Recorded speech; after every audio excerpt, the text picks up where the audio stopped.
আলাপের বিষয় হইতে পারে যে বিএনপির রাজনীতির মূল সংকটটা কোথায়। এটা আলাপ করাটা জরুরি হয়ে পড়ছে, কারণ অনেকে মনে করতেছেন যে বিএনপির সাথে কেন আমাদের দূরত্বটা বাড়ছে। আমরা অনেকেই যারা বিএনপির সাথে হাসিনা হটাও আন্দোলন করছি, তাদের সাথে বিএনপির একটা দৃশ্যমান দূরত্ব তো তৈরি হয়েছে। তার সঙ্গত কারণও আছে, সেই কারণগুলো নানা সময় বলা হয়েছে, আবার আলাদা করে করার দরকার আছে বলে মনে করি না। কিন্তু বিএনপির সাথে এই সংকটটা কি হঠাৎ করে তৈরি হয়েছে? না, এই সংকট অনেক আগে থেকেই ছিল। সেজন্য হাসিনা হটানোর লড়াইয়ে সে নেতৃত্ব দিতে পারে নাই। বাংলাদেশের সবচেয়ে বড় রাজনৈতিক দল হওয়ার পরেও সে 2024-এর বিপ্লবের নেতৃত্ব দিতে পারে নাই। শুরু করি বিএনপির যত ভুল নিয়ে। আসেন আল্লাহর নামে শুরু করি। বিএনপির সবচেয়ে বড় ভুল হইতেছে জিয়াউর রহমানের পজিশনিং শব্দটা মার্কেটিং এর শব্দ। আগে পজিশনিং শব্দ বলতে কি বোঝায় এটা বুঝেনি। এটাতে মার্কেটিং এ বলে প্রোডাক্ট পজিশনিং। এটা হলো মার্কেটিং এর একটা কৌশল, যার মাধ্যমে একটা পণ্যকে গ্রাহকদের মনে একটা নির্দিষ্ট এবং স্বতন্ত্র অবস্থানে স্থাপন করে দেয়। সহজ কথা, এটা হলো গ্রাহকদের মনে একটা ধারণা বা ভাবনা তৈরি করা যে পণ্যটা অন্য পণ্যের তুলনায় কিভাবে আলাদা, কিভাবে তাদের সমস্যা সমাধান করতে পারে। আমি একটা উদাহরণ দিই। ধরেন গাড়ির বাজারের পজিশনিং। ধরা যাক দুইটা গাড়ি আছে, গাড়ির নির্মাতা দুইটা, তাদের পণ্যের পজিশনিং করতেছে। মার্সিডিজ বেঞ্জ, এই যে মার্সিডিজ বেঞ্জ আর টয়োটা, দুটোই গাড়ি একই কাজ করে, তাই না? কিন্তু কোন গাড়িটা কিনবেন, কে কিনবে? মার্সিডিজ বেঞ্জ এটা খুবই উঁচু মানের গাড়ি, বিলাসবহুল গাড়ি, আরামদায়ক গাড়ি, এটা সেফটি স্ট্যান্ডার্ড ভালো, মানে খুব স্পিডে যদি বাঘ ঘুরতে যায় তাহলে এটা উল্টায় পড়বে না। বড় লোক দেখানোর জন্য আর কি, নিজের সম্পদশালী দেখানোর জন্য, সোজা কথা ভাব শোধানোর জন্য লাগে আর কি। টয়োটা এটা নির্ভরযোগ্য, দীর্ঘমেয়াদী ব্যবহারের উপযোগিতা আছে, দামে সাশ্রয়ী, এটা রিসেল ভ্যালু ভালো, পার্টস পাওয়া যায় সব জায়গায়, তাই না?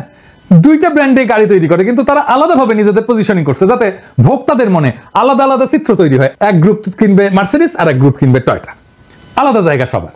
বিলাসবহুল কথাটা শুধু মার্সিডিজের জন্য, টয়োটার জন্য কিন্তু না। টয়োটা যদি বলে আমি বিলাসবহুল তাহলে কিন্তু হবে না। মার্সিডিজ যদি বলে আমার পার্টস সব জায়গায় পাওয়া যায় তাহলে হবে না। প্রোডাক্ট পজিশনিং মানে হলো প্রতিযোগিতামূলক বাজারে পণ্যটাকে এমন ভাবে উপস্থাপন করা যাতে গ্রাহকরা সহজে বুঝতে পারে যে এই পণ্যটা কেন এই পণ্যের চেয়ে আলাদা এবং কেন গুরুত্বপূর্ণ তার জন্য। রাজনৈতিক দলেরও পণ্য আছে, সেটা তারা বেচা কেনা কথাটা শুনতে খারাপ লাগলেও এভাবে বললে সুবিধা হয়। তো আওয়ামী লীগের পণ্য কি? শরদির বডিগার্ড। তারা বলে স্বাধীনতার নেতা, 6 দফা আন্দোলনের নেতা। আমরা অপছন্দ করলেও স্বাধীনতার অবিসংবাদিত নেতা হইতেছে শরদির বডিগার্ড, মানে শেখ মুজিব পাকিস্তান আন্দোলনও করছিল, কিন্তু এটা আওয়ামী লীগ কিন্তু বলে না। জিয়ার পজিশনিং করছে কোথায়? বিএনপি। জিয়ার পজিশনিং করছে স্বাধীনতার ঘোষক, জেড ফোর্সের নায়ক। স্বাধীনতা কি জিয়া 1 নাম্বার ক্যারেক্টার স্বাধীনতা যুদ্ধে, মুক্তিযুদ্ধে? সে কি অবিসংবাদিত নেতা? আমি যাই বলি না কেন, এই স্বাধীনতার মাঠে কখনোই জিয়া মুজিবকে ছাড়াই যেতে পারবে না, তার ইমেজকে। পাকিস্তান আন্দোলনকে মুজিব জিন্নাকে ছাড়াই যেতে পারবে না। তাহলে জিয়াকে কোথায় পজিশন করতে হইতো? জিয়া 7ই নভেম্বরের বিপ্লবের অবিসংবাদিত নেতা। 7ই নভেম্বর তো বিপ্লব হয়েছিল, সেই বিপ্লবের বিপ্লবীরা প্রফেসর ইউনূসের মতো জিয়াকে নেতার মুকুট পড়াইছিল। জিয়া নেতা হইতে চায় নাই, কিন্তু পরিস্থিতির প্রয়োজনে নেতৃত্ব গ্রহণ করছেন। ঠিক প্রফেসর ইউনূসের মতো। সক্রেটিস বলছিল সেই শাসকই শ্রেষ্ঠ শাসক যে অনিচ্ছুকভাবে শাসন ভার নেয়। বাংলাদেশের ইতিহাসে 2 জন অনিচ্ছুক শাসক পাইছি, একজন প্রফেসর ইউনূস আর একজন জিয়াউর রহমান। জিয়াকে উচিত ছিল আগস্ট বিপ্লবের নায়ক হিসেবে পজিশন করা, সেটা বিএনপি করে নাই। জিয়াকে উচিত ছিল অনিচ্ছুক শাসক হিসেবে পজিশন করা, সেটাও সে করে নাই। সে নভেম্বর বিপ্লবকে ওনই করে না, 2024-এর বিপ্লবকে বিপ্লব বলে স্বীকার করতে চায় না। বিএনপি আর তাদের বুদ্ধিজীবীরা বিপ্লব নামটা শুনলে কাপড় নষ্ট করে ফেলে, না জানি কি করতে হবে বিপ্লব কইলে। 2 নম্বর হইতেছে বিএনপির কোনো পলিটিক্যাল বয়ান নাই, মানে রাজনৈতিক বয়ান নাই। তো রাজনৈতিক বয়ান মানে কি? ধরেন আপনাকে যদি বলা হয় আপনার রাজনীতি কি, আপনার উত্তর কি হবে? খুব সহজ প্রশ্ন মনে হয়, কিন্তু গুছায় উত্তরটা দিতে গেলে দেখবেন ঠিক অতটা সহজ মনে হইতেছে না। মানে যদি চিন্তার স্বচ্ছতা থাকে, মানে চিন্তার স্বচ্ছতা মানে ধরুন অ্যারিস্টটল হয়ে যেতে হবে না। চিন্তার স্বচ্ছতা হলো আপনি যে বক্তব্য দেন, সে বক্তব্যটা কেন দিচ্ছেন, সে বক্তব্য কই থেকে আসছে, সে সম্পর্কে একটা পরিষ্কার আইডিয়া, ধারণা থাকা। এইটারে বলে চিন্তার পদ্ধতি। তো এই চিন্তার পদ্ধতি সম্পর্কে সচেতন থাকাই হইল চিন্তার স্বচ্ছতা, চিন্তা করতে পারা। এটা মেলা কঠিন কাজ। যেটা বলছিলাম যে আপনাকে যদি জিজ্ঞেস করে যে আপনার পলিটিক্সটা মূলত কি, আপনি আসলে কি করেন, কি চান, এই সমস্ত প্রশ্নের উত্তর দিতে গেলে আপনাকে একটা গল্প বলতে হবে। এই গল্পটাই হইতেছে বয়ান। যেমন ধরেন আওয়ামী লীগ কি বলবে যে সে 1000 বছরের বাঙালি জাতীয়তাবাদের রাজনীতি করে। আপনার এই দাবির পক্ষে একটা গল্প বলতে হবে আওয়ামী লীগকে। সেই গল্পটা হইতেছে সোনার বাংলার গল্প। সে সোনার বাংলায় ফিরে যেতে চায়। সে বলবে মুক্তিযুদ্ধের কথা। সোনার বাংলায় ফেরার পথে একটা মাইলস্টোন মুক্তিযুদ্ধ, সোনার বাংলায় ফেরার পথে আরেকটা মাইলস্টোন 52 ভাষা আন্দোলন। এখন এই যে বয়ান, এই যে গল্পটা, এটা সমর্থনে যারা থাকবে তারা আওয়ামী লীগের। এমনও হতে পারে সে আওয়ামী লীগকে ভোটও দেয় না, কিন্তু মুক্তিযুদ্ধের এই গল্প, এই ন্যারেটিভ, এই বয়ান, স্বাধীনতার এই বয়ান, এটা সে বিশ্বাস করে। অর্থাৎ আওয়ামী লীগের পলিটিক্যাল ন্যারেটিভে তার কোনো আপত্তি নাই, তাহলে সে ভোট কেন দেয় না আওয়ামী লীগকে? দেয় না কারণ সে মনে করে আওয়ামী লীগ মুক্তিযুদ্ধ নিয়ে যে ন্যারেটিভ দাঁড় করেছে সেই ন্যারেটিভ অনুযায়ী সে চলতেছে না, মুক্তিযুদ্ধের ন্যারেটিভ সে পালন করে না, অর্থাৎ আওয়ামী লীগ খারাপ হয়ে গেছে। এছাড়া আওয়ামী লীগকে সমর্থন দিতে তার কোনো সমস্যা নেই। এই কারণে দেখবেন অনেকে বলে যে আমি আওয়ামী লীগের না, তবে শেখ মুজিব এবং মুক্তিযুদ্ধকে আমি অন করি। অর্থাৎ আওয়ামী লীগের বয়ানে যেই মুক্তিযুদ্ধের ইতিহাস সেটা পবিত্র হইলেও আওয়ামী লীগের পবিত্র থাকে নাই, পরে সেটা সে মনে করে আওয়ামী লীগ খারাপ হয়ে গেছে। এই উদাহরণ দিই কয়েকটা, বুঝবেন আমি কাদেরকে বুঝাই। সিরাজুল ইসলাম চৌধুরী, আনু মোহাম্মদ, সিপিবি, বিএনপির ফজলুর রহমান, এমনকি মির্জা ফখরুল ইসলাম, এমনকি বিএনপির এখন সবগুলো নেতাই মোটামুটি আওয়ামী বয়ানে বিশ্বাস করে, তারা মুক্তিযুদ্ধে বিশ্বাস করে, তারা স্বাধীনতার যুদ্ধে বিশ্বাস করে, এবং আওয়ামী লীগ যেভাবে বলে 72-এর সংবিধান সেটাতেই বিশ্বাস করে।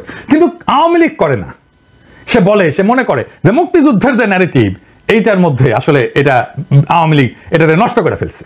তো এই গ্রুপটা, এই যে চেতনা মারানিদের গ্রুপটার আর একটা ডাইমেনশন আছে যেই কারণে মুক্তিযুদ্ধকে তারা ওন করে, নিজের বলে মনে করে। সেটা কি?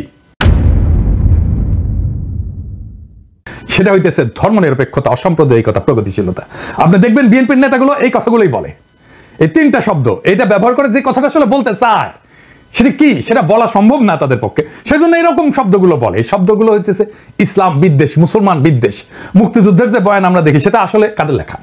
কারা ঠিক করে দিছে যে মুক্তিযুদ্ধ বলতে এইটা বুঝতে হবে, এই জিনিসটা বুঝতে হবে? কে? মুক্তিযুদ্ধের ইতিহাস লিখছে ধর্মনিরপেক্ষতাবাদী প্রগতিশীলরা। তো প্রগতিশীলতা আর এই ধর্মনিরপেক্ষতার উৎস কোথায় আমাদের দেশে? আসেন এটা একটু বুঝে দেখি। বাংলাদেশ রাষ্ট্র গঠনের 3টা পর্যায় আছে সুনির্দিষ্ট। 1 নম্বর পর্যায় এই ভূখণ্ডে মুসলমানদের আগমনের পর থেকে ব্রিটিশদের কলোনি তৈরি হওয়া পর্যন্ত, তারপরে সেই কলোনি ভেঙে ভারত ভেঙে পাকিস্তান হওয়া পর্যন্ত, এরপরে বাংলাদেশ রাষ্ট্র সৃষ্টি হওয়া পর্যন্ত।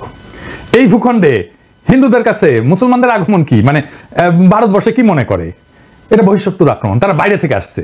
অন্য 8-10টা এই যে উপনিবেশ যারা করে, কলোনি যারা বানায়, তাদের মতো মুসলমানরাও কলোনি গাড়ছিল এই ভূখণ্ডে, যেমন ব্রিটিশরা করছে। তো এটাই হইতেছে হিন্দুত্ববাদের গোড়ার কথা, যে মুসলমানরা বহিরাগত, বাইরে থেকে আসছে। অথচ মুসলমানরা যে ব্রিটিশ বা ইউরোপিয়ানদের মতো কলোনি করে নাই, বরং নিজেরাই ভূখণ্ডে আইসা তাদের মতো করে এই ভূখণ্ডের লোকই হয়ে গেছে, এই ভূখণ্ডকে নিজের ভূখণ্ড করে নিছে, এখানে সংসার করছে, বিয়ে শাদী করছে, এখানে মারাও গেছে, এখানে মানুষ হয়ে গেছে, সম্পদ পাচার করে নাই সে যেখান থেকে আসছে। সেইটা কিন্তু এই হিন্দুত্ববাদীদের বয়ানে পাওয়া যায়। বক্তিয়ার খলজি তো আসছে আফগানিস্তান থেকে, সে কি আফগানিস্তানে নিয়ে গেছে তার সম্পদ? না। তাহলে কথা দাঁড়াইলো এই যে মোদির মতো হিন্দুত্ববাদীদের কাছে মুসলমানরা হলে এই উপমহাদেশে কলোনাইজার, কলোনি করতে আসছে। এই কলোনাইজারদের কাছ থেকে বাঁচার একমাত্র উপায় হলো হিন্দুদের রাষ্ট্র গঠন করা। এটা বঙ্কিমচন্দ্রের রচনা পড়লেই বুঝবেন, শরৎচন্দ্রের রচনা পড়লেই বুঝবেন, দেখবেন যে কেন কিভাবে হিন্দুদের রাষ্ট্র গঠন করতে হবে। এই বয়ান দাঁড় করানোর জন্য বঙ্কিম সারা জীবন কাজ করে গেছে। তাহলে বিষয়টা দাঁড়াইলো যে ভারত বা হিন্দুত্ববাদ এমন বয়ানই দাঁড় করাবে বা এমন বয়ানকে সমর্থন করবে যেটা হিন্দুত্ববাদের স্বার্থকে মুসলমান জনগণের স্বার্থের উপরে দাঁড় করাবে। আচ্ছা, এবার আসেন দেখি, আপনি যদি আমাদের এই দিককার পূর্ববঙ্গের বা বাংলাদেশের রাজনৈতিক ইতিহাস দেখেন, এখানে মূল দ্বন্দ্বটা আসলে কিসের ছিল? এই ভূখণ্ডের জনগোষ্ঠীর লড়াইটা কি নিয়েছিল? আসেন সেটা একটু বুঝে দেখি, তাহলে আমরা বুঝতে পারবো যে আসলে আমরা কোথায় যাইতেছি এবং কোথায় থেকে কোথায় আসলাম। দ্বন্দ্বটা মূলত জমি নিয়ে। জমি নিয়ে কেন? কারণ জমি কৃষিভিত্তিক সমাজের জীবিকা। মূলত পৃথিবীর অধিকাংশ দ্বন্দ্বই তার সম্পদ নিয়ে। আমাদের কৃষিভিত্তিক সমাজের সম্পদ তো জমি, তাই দ্বন্দ্বটা জমি নিয়ে হওয়ার কথা। মুঘল আমল আর ব্রিটিশ আমলে যে ভূমি ব্যবস্থাপনা ছিল, এই দুইটার মধ্যে মৌলিক তফাৎ ছিল। মানে মুঘল আমলের থেকে ব্রিটিশ আমলে, মুঘলদের বিশেষ করে আকবরের আমলে জমির মালিকানা ছিল সম্রাটের। খাজনার বিনিময়ে কৃষক জমির সকল অধিকার ভোগ করত। জমিদারের কাজ ছিল মূলত প্রশাসনিক, খাজনাটার মালিক ছিল না সে। খাজনাও ফসলের উৎপাদনের উপরে নির্ভর করতো। কোনো বছর ফসল যদি ভালো হইতো খাজনা বাড়তো, উৎপাদন কম হইলে খাজনা কমে যেত। বাংলা অঞ্চলে ব্রিটিশরা চিরস্থায়ী বন্দোবস্ত চালু করার পরে এই ব্যবস্থার আমূল পরিবর্তন আসে। শুরু হয় আমাদের দুঃখ। কেমন সেটা? জমিদার হয়ে যায় ভূমির মালিক, আর কৃষক হয় খাজনা দেওয়ার মেশিন। ফসল ভালো হয়েছে কি খারাপ হয়েছে সেটা না, নির্দিষ্ট পরিমাণে খাজনা কৃষককে দিতে বাধ্য থাকতে হবে, একই পরিমাণে খাজনা। ফসল খারাপ হইলেও দিতে হবে, ভালো হইলে তো দিতে হবেই। মোগল এবং ব্রিটিশ আমলে জমিদারদের পার্সেন্টেজ করেন, তাহলে দেখবেন যে মোগল আমলে আনুমানিক 60 থেকে 70% জমিদার ছিল হিন্দু, বাকিটা মুসলমান এবং অন্যান্য ধর্মের। ব্রিটিশ আমলে এই সংখ্যাটা বাইরে হিন্দু জমিদারদের ক্ষেত্রে দাঁড়ায় 70 থেকে 80% হিন্দু জমিদার, মুসলমান এবং অন্যান্য ধর্মের জমিদারদের সংখ্যা দাঁড়ায় 20 থেকে 30%। অর্থাৎ মুসলমানরা মূলত বহিঃশত্রু, এই ধারণা থেকেই হিন্দু এলিটরা সবসময় ক্ষমতার কেন্দ্রে তাদের অবস্থানটা নিশ্চিত করছিল। ফলে ব্রিটিশদের আমলে আমাদের বাংলা অঞ্চলে হিন্দু জমিদারদের বর্ধিত ক্ষমতা পরিণত হয় মূলত রাজনৈতিক প্রভাব খাটায়, হিন্দু প্রভাব বজায় রাখায়। আর এই চিরস্থায়ী বন্দোবস্তের জমিদারি প্রথায় হইয়া দাঁড়ায় বাংলায় ফিরে পাওয়া সেই ক্ষমতা যা হিন্দু রাষ্ট্রে সে পাইতে চাইছিল, বা মুসলমানদের আগমনের আগে যেই ক্ষমতাটা হিন্দুদের ছিল। মুসলমানদের আগমনের পর এই প্রথম ব্রিটিশ আসার পরে হিন্দুরা তাদের হিন্দু রাষ্ট্র মানে মুসলমানদের হঠাৎ রাষ্ট্র ক্ষমতা তাদের অধীনে নেওয়ার সুযোগটা এমন ভাবে পাইলো যেটা মুঘলদের আমলে ছিল না। তো হিন্দু রাষ্ট্র বানানোর পথে জমিদার শ্রেণীর যে রাজনৈতিক প্রভাব, সেই প্রভাবের বিরুদ্ধে বিরোধিতা করবে কারা? মুসলমানরা, কারণ তারাই প্রজা। মনে রাখবেন যে এই বিরোধিতা গরিব কৃষকদের জমির মালিকানা আদায়ের আন্দোলন। কৃষকদের দিক থেকে এই আন্দোলন কোনো মুসলমান রাষ্ট্র গঠনের স্বপ্ন না, বা মুসলমান রাজত্ব ফিরে পাওয়ার স্বপ্ন না, সে ধর্ম প্রতিষ্ঠা করতে আসতেছে না, এটা স্রেফ জমিদারি প্রথার নিষ্পেষণের বিরুদ্ধে প্রতিবাদ। এই আন্দোলনের নেতৃত্ব কারা দিচ্ছে আপনি যদি নাম দেখেন, এইটা দেখেন ফকির মজনু শাহ, হাজী শরীয়তুল্লাহ, দুদু মিয়া, তিতুমির, নুরুদ্দিন। এই আন্দোলন করছে মুসলমান হিন্দু কৃষকেরা মিলে, যারা হিন্দু জমিদারদের নিষ্পেষণ থেকে বাঁচতে চাইছিল। বাংলা অঞ্চল মানে পূর্ব বাংলা অঞ্চল, আজকে যেটা বাংলাদেশ, সেটা মুসলমান অধ্যুষিত হয়। এখানে মুসলমানদের পরিচালিত বিদ্রোহগুলাই এই জনপদের জনগণের রাজনৈতিক চিন্তার গঠনে সবচেয়ে শক্তিশালী প্রভাব রাখছে। দেখেন হাজী শরীয়তুল্লাহ প্রশ্ন উঠাচ্ছে যে জমির মালিক তো আল্লাহ, কোন মানুষ না, ফলে জমিদারদের এই জমির মালিকানা আমরা মেনে নেব কেন? একটা গান আছে এই ধারণার উপরে ভিত্তি করে, শুনছেন কিনা জানি না। এটা হইতেছে এরকম: মাঠে মাঠে সোনালি ধান, পরাণ পাগল করে, কয়দিন পরে সেই ধান যাইব জমিদারের ঘরে রে, আমার হিস্সা নাই সেই ধানে, আমি যদি আল্লাহর বান্দা, জমিন ও আল্লাহর, আদম হাওয়ার সন্তান মোরা, সমান অংশীদার রে, আমার হিস্সা যায় কোনখানে? এই যে প্রশ্নের ধরনটা ধর্মীয়, কিন্তু অর্থ কি? অর্থ হইল আমরা এই বেইনসাফি মানি না। অর্থাৎ ইসলাম হয়ে উঠতেছে অন্যায়ের বিরুদ্ধে প্রতিবাদের হাতিয়ার, প্রতিবাদের ভাষা। খেয়াল করেন, জমির মালিকানার প্রশ্ন পরিণত হচ্ছে একটা রাজনৈতিক প্রশ্নে। অর্থাৎ ইসলাম শুধু ধর্মে সীমাবদ্ধ থাকতেছে না, এটা পরিণত হচ্ছে মজলুমের অধিকার আদায়ের অস্ত্রে। এই কারণে বাংলাদেশে ইসলামকে শুধু ধর্মে রিডিউস করে নিয়ে আসাটা প্রগতিশীলদের একটা কৌশল। কারণ তাহলেই সে ধর্মকে ব্যক্তিগত বলে ড্রয়িং রুমে আলাপের বিষয় বানায় ফেলতে পারবে, ড্রয়িং রুমে আটকায় ফেলতে পারবে, তার রাজনৈতিক প্রভাব থাকবে না। এর ফিরে যায়, তার মানে আমার রাজনৈতিক প্রশ্ন হচ্ছে যে আমার জমির মালিকানা যারা দেয় না তারা আমার শত্রু। রাজনৈতিক প্রতিপক্ষের জায়গা করে নিচ্ছে হিন্দু জমিদাররা। হিন্দু জমিদার মানে শুধু জমির মালিকই না, সে মূলত তার জমিদারের সকল প্রজার মালিক। জমিদারের বাড়ির সামনে দিয়ে জুতা পরে যাওয়া যায় না, হাঁটা যায় না। জমিদারের ছাওয়া মারানো যায় না। জমিদারের নাতির অন্নপ্রাশনে টাকা দিতে হয়, বেশি খাজনা দিতে হয়। আবার মুসলমান যদি মুখে দাঁড়িয়ে রাখে তাহলে খাজনা দিতে হয় এক্সট্রা। গরু কোরবানি দেওয়া যাবে না, খাজনা দিতে না পারলে পিটায় মেরে ফেলবে। জমিদার পূজা করবে, সেজন্য খাজনা দিতে হবে মুসলমানদেরকে। তখন মুসলমানরা প্রশ্ন তোলে যে আমি কেন হিন্দুর পূজায় খাজনা দিব? এই জমিদারদের নির্যাতনের ইতিহাস জানতে হবে আপনাদেরকে, কি বিভৎস নির্যাতন করত।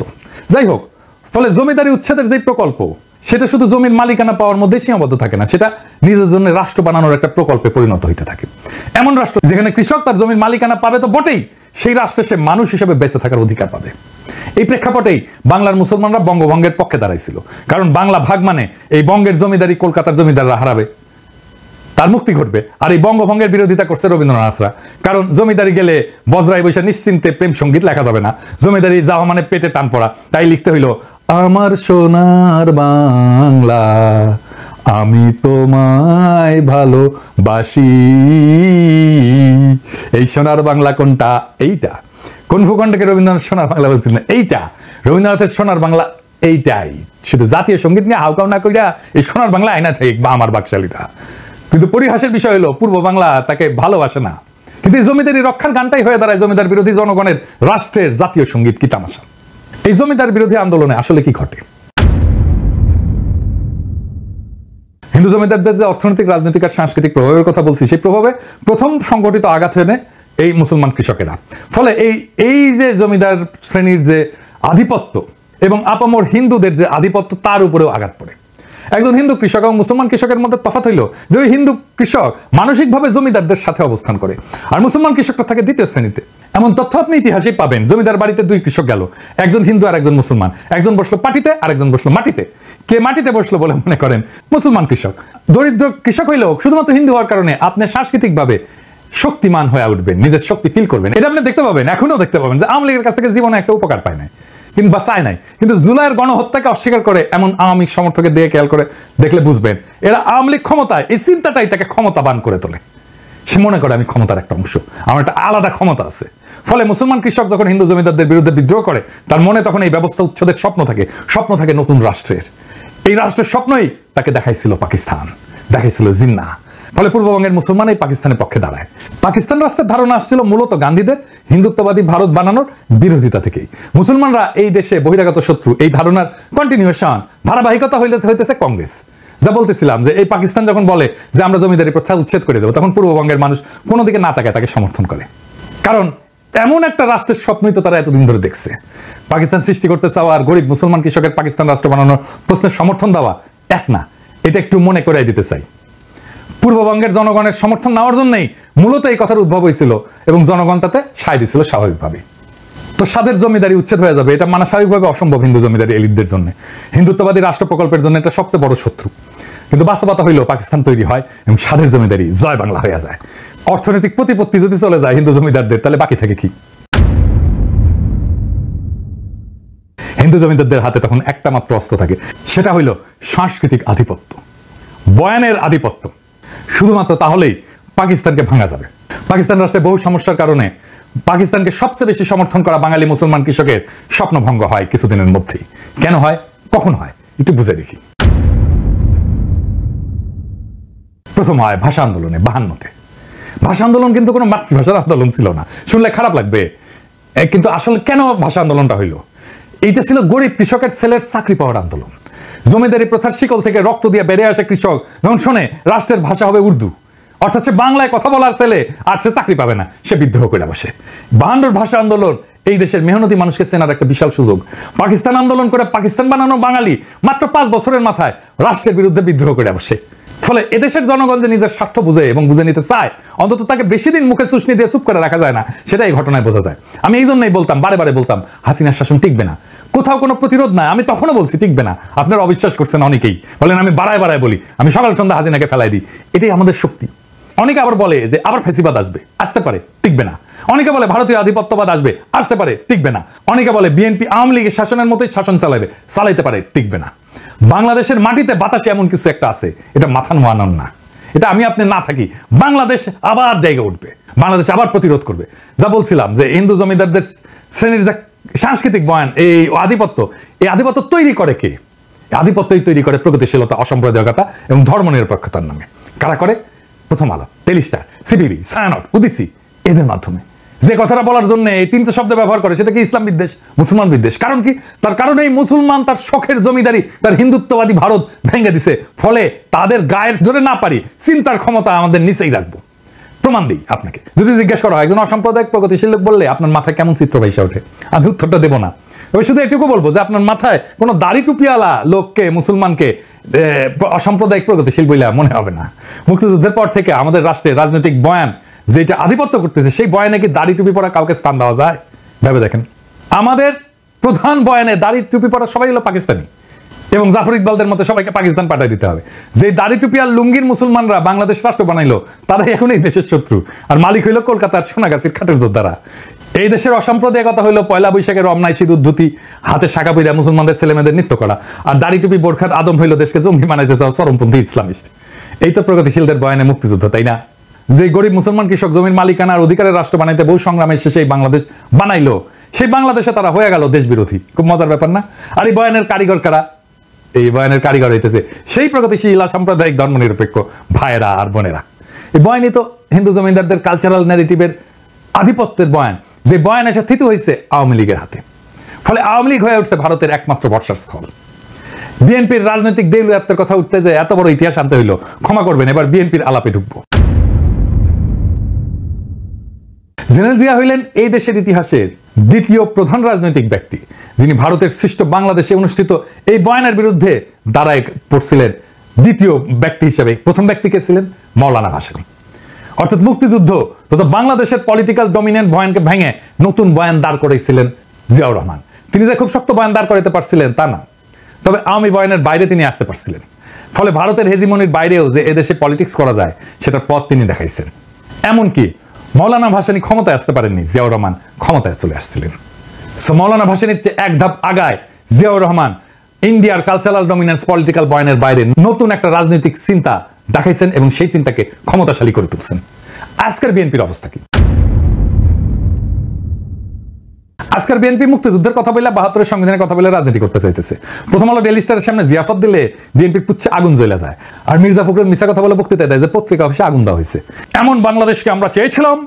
বাংলাদেশ রাষ্ট্রের সাথে সবচেয়ে বড় গাদ্দারি এখন বিএনপি শুরু করছে। বিএনপি যদি মুক্তিযুদ্ধের আওয়ামী বয়ানি ফেরি করে তাহলে আলাদা করে পার্টি করার প্রয়োজনীয়তা কিসের? আওয়ামী লীগ করলেই তো পারে। তো মুক্তিযুদ্ধের বয়ান দিয়ে যে ফ্যাসিজম আওয়ামী লীগ চালু করছিল, সে একই কাজ তো বিএনপিও চালু করলো। তাহলে বিএনপির নিজের রাজনীতি কোনটা? উত্তর হইল যে বিএনপির কোনো রাজনীতি নাই। আওয়ামী লীগ তার বয়ান দিয়ে ফ্যাসিজম করছিল, কারণ সেটা করার জন্য যে জিনিসগুলো দরকার, যে ন্যারেটিভ দরকার, সেটা তার ছিল। বিএনপির ফ্যাসিজম করতে পারবে না, কারণ ফ্যাসিস্ট হওয়ার জন্য যে ন্যারেটিভ দরকার সেটা তার নাই। বড় জোর চাঁদাবাজ হইতে পারবে, টেন্ডারবাজি করতে পারবে, ঘুষ খাইতে পারবে, টেম্পু স্ট্যান্ড দখল করতে পারবে, আওয়ামী লীগের চাইতে কুৎসিত ভাবে গালি দিতে পারবে, কিন্তু রাজনীতি করতে পারবে না। ফলাফল হয়েছে যে বিএনপি রাষ্ট্র ক্ষমতায় যাওয়ার সবচেয়ে বড় স্টেক হোল্ডার যে দল, সেটা অলরেডি সবার কাছে একটা তামাশায় পরিণত হয়েছে। তাদেরকে এখন টেম্পু স্ট্যান্ডের চাঁদাবাজ বলা হয়। দেখেন, তারা দ্রুত নির্বাচন চায়, আগাম নির্বাচন চায়, সেটাও তামাশার বিষয় হয়ে গেছে। সে আগাম নির্বাচনের পক্ষে সে একটা ভালো ন্যারেটিভও দাঁড় করাইতে পারেনি। আল বদর থেকে বানানো আল বটর গালিটাই বিএনপির রাজনৈতিক দিগলিয়াতের সবচেয়ে বড় প্রমাণ। ভাষা ধার করতে হয় আওয়ামী লীগের কাছ থেকে। আওয়ামী লীগের বানানো মুক্তিযুদ্ধের বয়ানের বাইরে কোনো পলিটিক্যাল বয়ান বানানোর বুড়ো বিএনপির নাই। জিয়াকেও এই মুক্তিযুদ্ধের বাইরে কল্পনা করতে পারে না। আওয়ামী লীগের শত্রু বানানো দেখে আওয়ামী লীগের শত্রু জামাতকেই তার শত্রু বানাইতে হয়। আওয়ামী লীগ যেহেতু বানাইছে, তাকেও বানাইতে হবে। সেজন্য সে আসলে দেখেন, সে আওয়ামী লীগ বয়ানের ভিতরেই আছে, আওয়ামী লীগের ন্যারেটিভের ভিতরেই আছে। আওয়ামী লীগেররা যে গালিটা দিত, বিএনপি একই গালি দিচ্ছে রাজাকার বইলা। যারা আওয়ামী লীগের শত্রু ছিল তারা এখন বিএনপি শত্রু হয়ে গেছে। সিপি গ্যাংয়ের মতো তারা ঝাঁপায় পড়তেছে আমাদের ফেসবুক পোস্টে। আওয়ামী লীগ আমারে বলতো আমি তারেক রহমানের টাকা খাই, বিএনপি এখন বলে আমি জামাতের টাকা খাই। চিন্তায় এতটাই গর্দভ। সেই আওয়ামী লীগের বয়ান, আওয়ামী লীগের ভাষা, আওয়ামী লীগের ন্যারেটিভ দাঁড় কইরা সে আমাদেরকে ফাইট করতে হয়। এদের সৃষ্টিশীলতার অভাব থাকার কারণে সে গালি এখন শুধু জামাতের মধ্যে সীমাবদ্ধ থাকতেছে না। এখন যারাই বিএনপির নির্বুদ্ধিতা নিয়ে কথা বলে সবাইকে আলবটর বলে। আমাকে বলে আলবটর কমান্ডার বলে, আমি নাকি আলবটরের কমান্ডার। বিএনপির হয়ে কোনো শিক্ষিত লোক কথা বলে এমন দেখছেন কাউকে? ওই এক ছাড়া, ফাহাম ছাড়া, আর বিরানির দোকান থেকে চান্দা তোলা লোক, সে হচ্ছে বিএনপির অনলাইন সিপাস। তাহলে বিএনপির পক্ষ নিয়ে একটা কথা বলার লোক থাকলেও কেউ না। বিএনপির পক্ষ নিয়ে আসলে কথা বলতে গেলে আপনি আসলে বলবেনটা কি? আপনার বক্তব্যটা কি? বিএনপির রাজনীতি কেন করবেন? কেন আপনার পক্ষে আমার যাইতে হবে? কোনো উত্তর আছে? কোনো উত্তর নাই। এই কারণে দেখবেন আমাকে বিএনপির টপ লিডাররা গালি দেয়, কোনোদিন আওয়ামী লীগের টপ লিডাররা গালি দেয় নাই। কারণ তাদের আমার কথার জবাব দেওয়ার মতো মাল ম্যাটেরিয়াল তাদের মাথায় নাই। হার্দিক মজুমদার যে বয়ান তৈরিতে যে পারঙ্গম, সেটাও তারা পারে না। কেন আওয়ামী লীগের রাজনীতি করবেন এটা বলতে বললে হার্দিক মজুমদার যেভাবেই হোক, চেষ্টা করে হোক, সত্য মিথ্যা মিলায় 1 ঘন্টার একটা বক্তৃতা দিয়ে দিতে পারবে।